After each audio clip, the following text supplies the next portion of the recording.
بسم اللہ الرحمن الرحیم۔ سورہ زمر آیت نمبر 10 سے 16 میں اللہ پاک فرماتا ہے، کہہ دو کہ اے میرے بندو جو ایمان لائے ہو، اپنے پروردگار سے ڈرو۔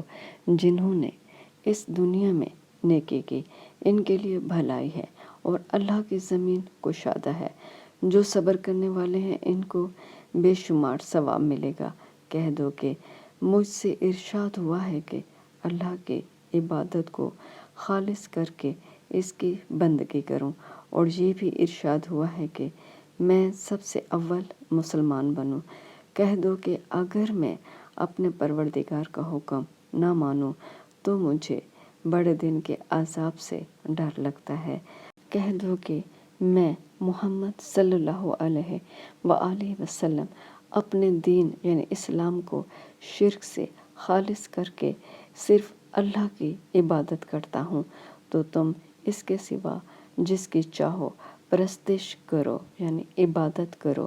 کہہ دو کہ نقصان اٹھانے والے وہی لوگ ہیں جنہوں نے قیامت کے دن اپنے آپ کو اور اپنے گھر والوں کو نقصان میں ڈالا۔ دیکھو یہی صریح نقصان ہے، یعنی واضح نقصان ہے۔ ان کے اوپر تو آگ کے سیبان ہوں گے اور نیچے اس کے فرش بھی آگ کے ہوں گے۔ یہ وہ عذاب ہے جس سے اللہ اپنے بندوں کو ڈراتا ہے۔